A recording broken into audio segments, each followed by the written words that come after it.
Bonjour à tous et bienvenue dans cette nouvelle vidéo dans laquelle on va continuer à s'entraîner pour le bac. Donc aujourd'hui on va faire un exercice de chimie et j'ai choisi l'exercice numéro 1 du sujet qui est tombé en 2024 dans les centres étrangers. Et donc cet exercice s'intéresse à la certification d'un vin et il est décomposé en plusieurs parties qu'on va prendre dans l'ordre qui est proposé dans l'énoncé assez logiquement. Donc, dans la partie introduction, on nous donne quelques informations sur le vin. Donc, on nous dit que c'est majoritairement composé d'eau, avec plusieurs centaines de substances différentes qui sont présentes en minorité, mais qui participent à l'arôme du vin notamment. Et puis, il y a quelques rappels au niveau de la nomenclature. Et donc, pour la première question, on nous demande d'écrire la formule semi-développée de l'éthanal. Et donc, pour ça, il y a plusieurs indications dans le nom.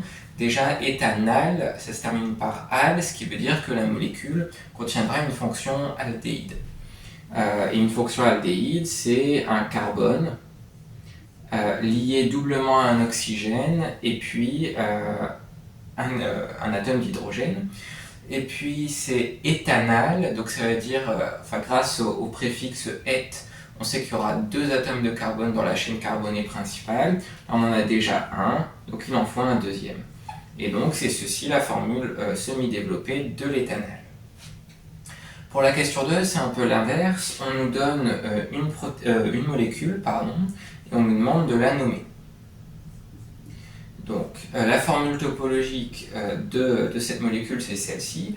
Donc là, ici, pour la nommer, ça sera la question 3. Pour la question 2, on nous demande d'écrire la formule semi-développée.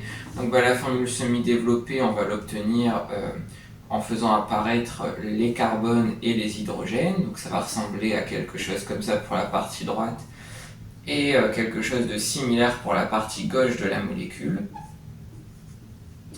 Et puis, il faut identifier le groupe caractéristique.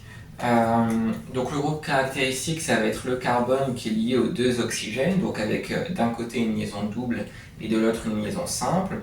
Et donc la famille fonctionnelle associée, c'est l'ester. Et donc dans la question 3, on nous demande de nommer la molécule. Et donc pour ça, soit on se souvient des règles sur les esters, soit on peut regarder les rappels qui sont donnés dans l'énoncé. Donc en termes de nomenclature, on reconnaît les esters parce qu'ils vont avoir OAT de quelque chose dans leur nom. Ce qui est avant le OAT, ça va correspondre à la première chaîne carbonée, donc celle qui est du côté du carbone qui est lié aux 2 oxygènes. Donc là, ici, dans la chaîne carbonée, on va avoir 1, 2, 3, 4 carbones. Donc 4 carbones, ça correspond au préfixe but. Donc on va avoir butanoate. Et puis après la partie droite à compléter, ça va être la même chose mais avec l'autre chaîne carbonée. Donc là, dans l'autre chaîne, il y a seulement 2 atomes de carbone. 2 atomes de carbone, c'est le préfixe et, et donc ce sera butanoate d'éthyle. Et donc ça termine la première partie, qui était relativement courte. Et dans la deuxième partie, on va s'intéresser plutôt à des questions liées aux thématiques d'acides et de bases. Et donc dans cette deuxième partie, on nous dit que généralement il y a du dioxyde de soufre qui est introduit dans le vin et il a différentes propriétés, donc c'est un antiseptique, un antioxydant et un régulateur de fermentation. Et ajouter du dioxyde de soufre, ça revient donc à ajouter du SO2H2O puisqu'il va interagir avec l'eau qui sera présente dans le vin. Et cette molécule, ça peut aussi s'écrire H2SO3. Donc dans l'énoncé et dans ce que je vais écrire, ces deux formules correspondent à la même molécule. Et donc on nous demande pour la première question de cette partie d'écrire la réaction entre l'acide sulfureux, donc H2SO3, avec l'eau. Donc l'acide sulfureux, comme son nom l'indique, c'est un acide. Et un acide, il est capable de céder un ion H+, qui va être capté par l'eau qui va agir ici en tant que base. Puisqu'à chaque fois, on a un acide qui réagit avec une base. Et donc là, ici, quand l'acide sulfureux va libérer un H+, il va rester HSO3-, et le H+, qui aura été capté par l'eau va donner H3O+. Ça, c'est la réaction. On dit que c'est l'hydrolyse de l'acide sulfureux. Hydrolyse, ça veut dire réaction avec l'eau. Et pour la question 5, on demande d'exprimer la constante d'acidité qui est associée à cette équation. Donc il y a une formule que vous avez dû voir en cours qui vient de ce qu'on appelle la loi d'action de masse. Et puisque à chaque réaction chimique, on peut associer ce qu'on appelle une constante d'équilibre, et l'expression de cette constante est donnée par la loi d'action de masse. Et là, dans le cas particulier des acides, on va avoir la constante d'équilibre qui sera égale à la concentration en HSO3- fois la concentration en UH3O+, divisé par la concentration en acide sulfureux. Ensuite, pour la question suivante, donc question 6, on nous demande de justifier le caractère amphotère de HSO3-. Et donc, pour ça, on va avoir besoin des données qui sont fournies dans l'énoncé. Et aussi, ça peut être utile de se souvenir qu'une espèce amphotère, c'est une espèce qui peut réagir soit en tant qu'acide, soit en tant que base. Et à partir des données qui sont fournies, on va pouvoir justifier ça assez rapidement, puisque dans l'énoncé, on nous donne deux couples acide-base. On a l'acide sulfureux dont on a déjà parlé, ici avec les ions HSO3-, et puis les ions HSO3- avec les ions SO3-. Donc ici, l'espèce à laquelle on s'intéresse dans cette question, elle intervient dans deux couples différents. Et elle intervient une fois en tant que base pour le premier couple et une fois en tant qu'acide. Donc ça veut dire qu'elle peut réagir aussi bien en tant qu'acide ou en tant que base en fonction des conditions. Donc c'est bien une espèce amphotère. Pour la question suivante, on nous demande de représenter le diagramme de prédominance pour les trois espèces qui interviennent dans ces deux couples. Donc c'est toujours la même chose pour les diagrammes de prédominance. On trace un axe qui correspondra aux valeurs du pH, et ensuite on place les pKa des différents couples auxquels on s'intéresse. Donc là on va avoir un pK à 1,8 et l'autre à 7,2. Et puis ensuite, à gauche des pK, ce seront les acides des couples correspondants qui prédomineront. Donc là ici pour le premier couple, donc celui-ci, à gauche c'est l'acide qui prédomine pour les faibles valeurs de pH, et à droite pour des valeurs de pH plus élevées, ça va être la base conjuguée, donc là HSO3-. Et puis, on fait la même chose pour le deuxième couple, sauf que maintenant cette fois-ci HSO3- ça correspond à l'acide, et la base ça sera SO3-. Et puis pour la dernière question de cette partie, on nous demande d'indiquer l'espèce soufrée qui est prédominante dans un vin dont le pH est égal à 3,1. Et pour répondre à cette question, il faut regarder où est-ce qu'on tombe sur le diagramme de prédominance. Donc 3,1 c'est ici, donc on est dans le domaine de prédominance de HSO3-. Et donc ça termine la partie 2. Donc pour la partie 3, maintenant on va s'intéresser à des histoires de titrage. L'objectif de cette partie, ça va être de s'intéresser au titrage du dioxyde de soufre qui est contenu dans le vin. Et pour faire ça, on va utiliser une solution de diode.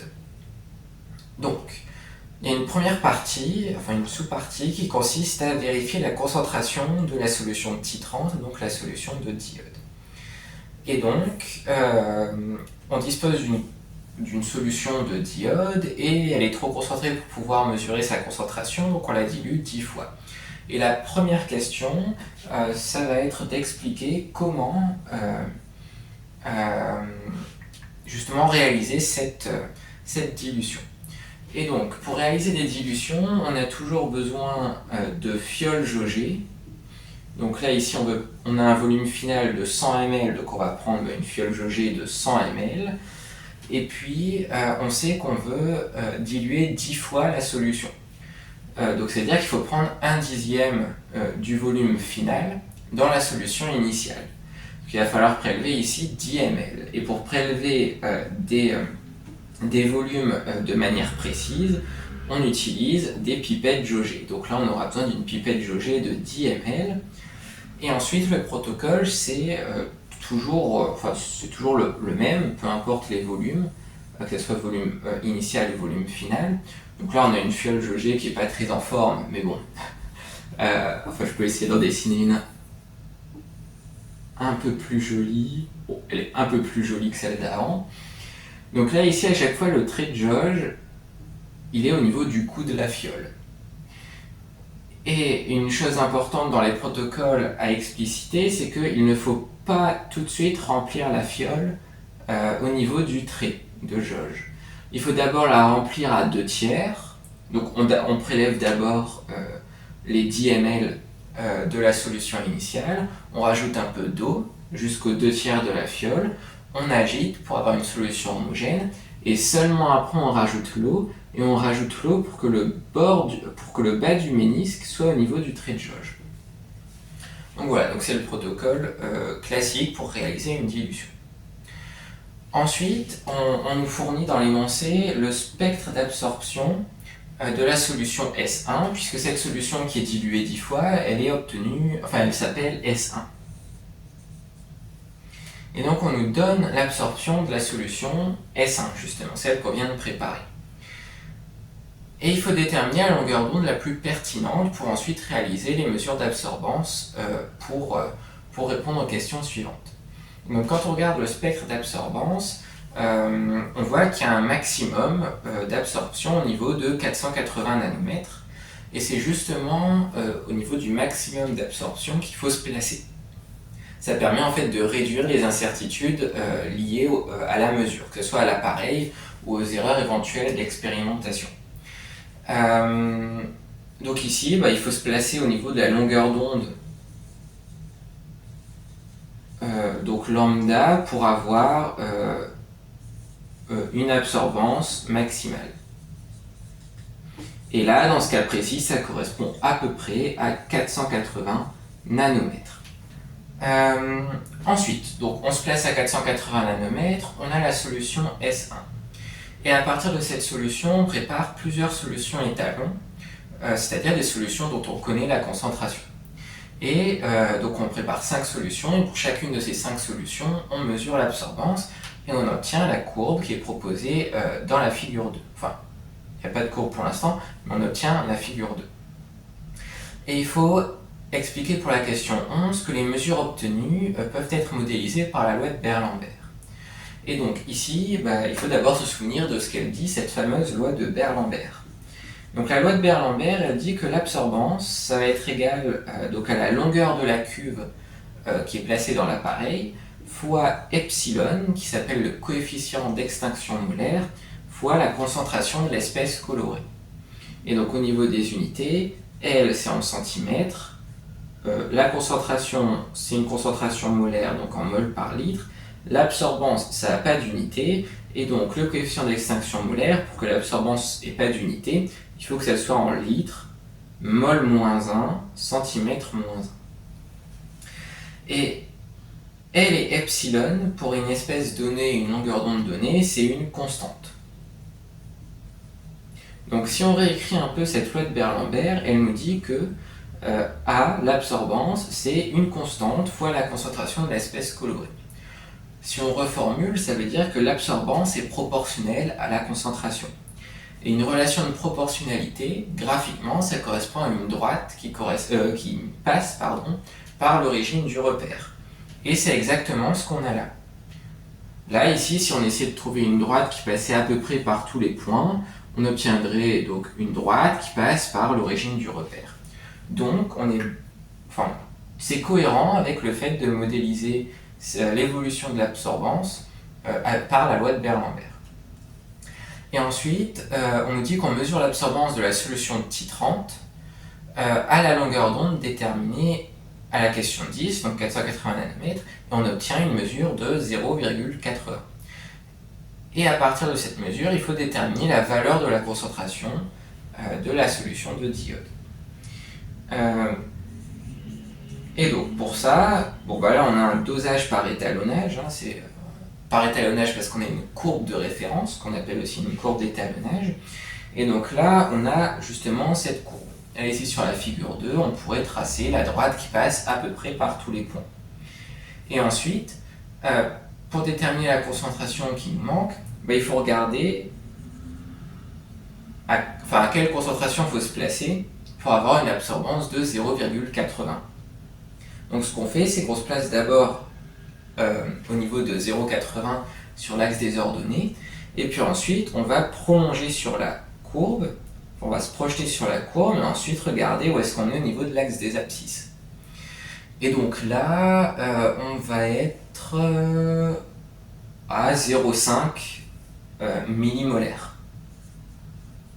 Ça veut dire que la concentration de la solution, c'est 0,5 millimolaire. Et ça termine donc la première partie de la partie 3.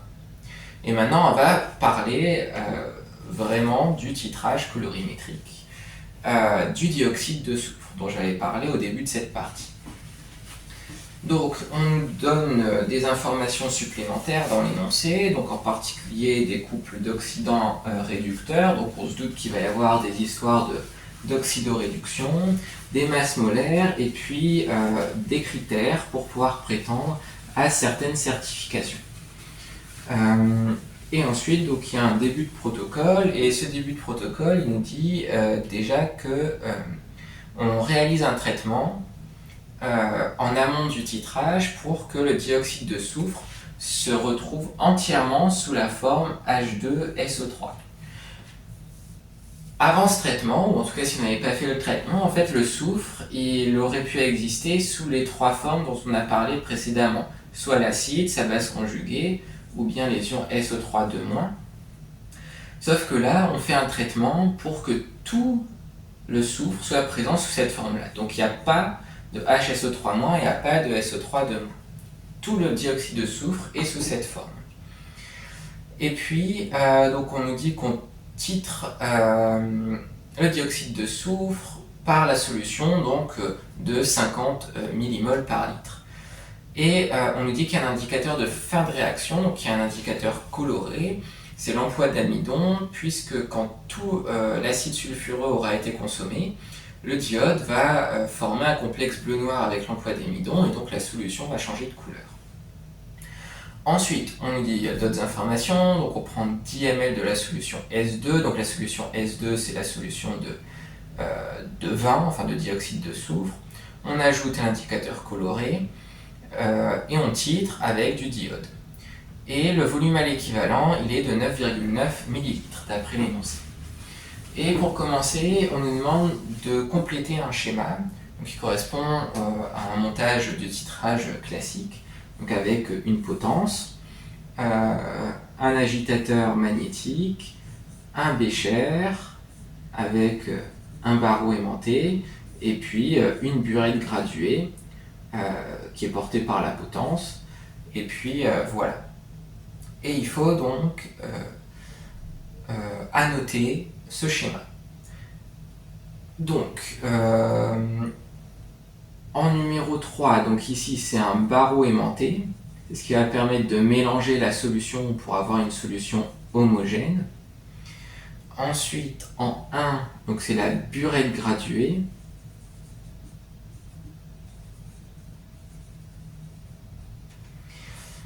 En 2, donc c'est ce qu'il y a à l'intérieur de la burette graduée, donc c'est la solution titrante. Donc c'est solution S2, non c'est S1, oui c'est ça, S1 de diode. Et donc là ici on sait que la concentration C1 c'est 5,010-4 mol par litre. Et le volume versé, c'est le volume à l'équivalence, donc 9,9 ml. Et puis ensuite, dans le bécher, donc ça, pardon, c'est le numéro 2, je crois. Oui, c'est ça. Et le numéro 4, ça va être la solution titrée, donc la solution S2 de H2SO3. Et puis là, la concentration, on ne la connaît pas, c'est ce qu'on veut déterminer. Et le volume, je ne sais pas s'ils ont donné un nom. Non, il n'y a pas de nom, donc on va l'appeler V0, et V0 c'est 10,0 ml. Donc là ici, le schéma était, on était obligé de le faire pour répondre à la question. Quand le schéma n'est pas explicitement demandé dans un énoncé, je vous conseille toujours de le faire dans les exercices de titrage. Comme ça, c'est clair dans votre tête déjà de qui est titrant, qui est titré. Et puis ça permet aussi d'avoir toutes les valeurs sous les yeux et aussi les notations. Parce que les notations changent beaucoup d'un exercice à l'autre. Parfois, ce sera C1, C2, C, C', VE, VEC. Donc ça change tout le temps d'un exercice à l'autre.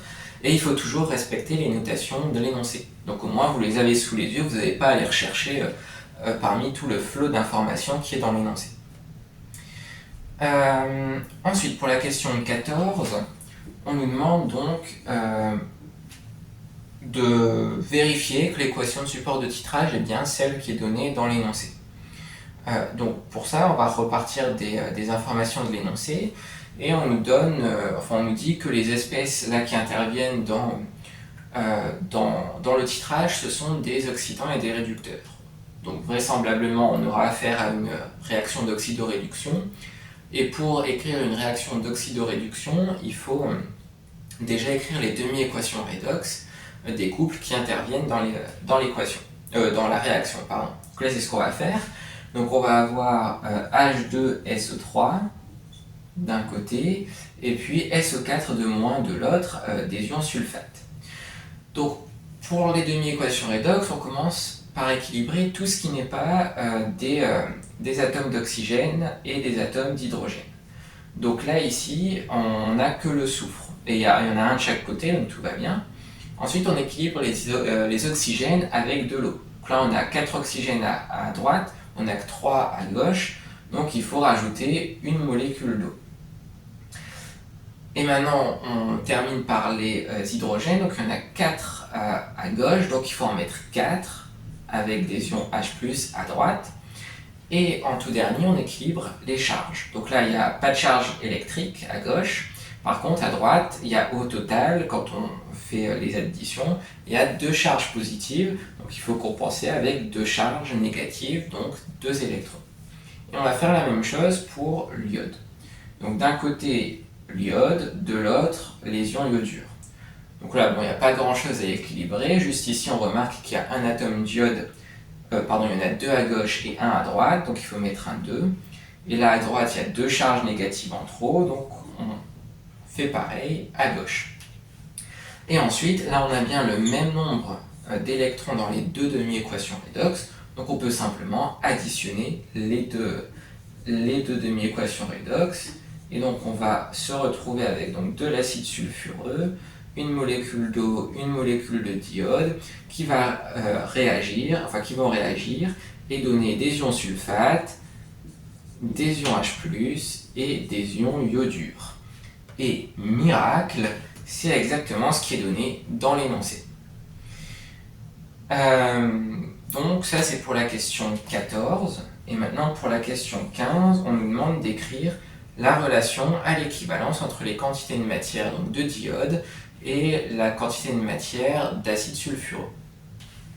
Et donc pour ça, c'est toujours pareil pour les relations à l'équivalence. Il faut déjà rappeler, il y a une petite phrase généralement qu'on fait écrire, c'est à l'équivalence, les réactifs ont été introduits dans les proportions stoichiométriques de l'équation de bilan, de l'équation de bilan.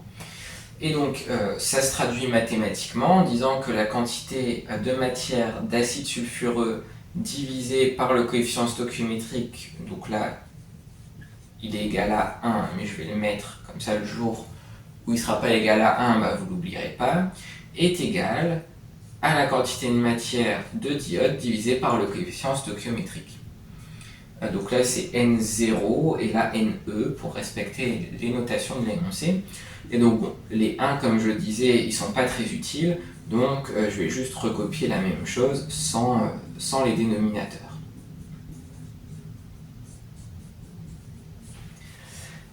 Et donc, il reste une dernière question qui va demander un peu plus de prise d'initiative. Et donc là, il va falloir indiquer si le vigneron peut prétendre à l'une ou l'autre des certifications qui étaient mentionnées précédemment. Donc c'est dans le tableau qui est un peu plus haut, il y a les certifications AB, Terravitis et Déméter.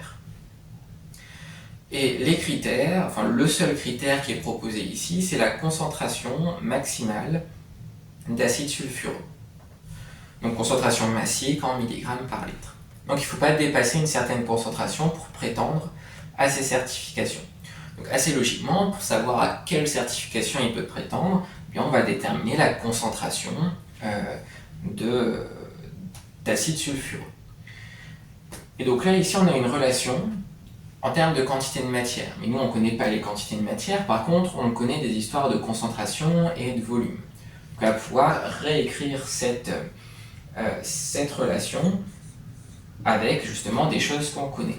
Donc la quantité de matière, c'est égal à la concentration fois le volume.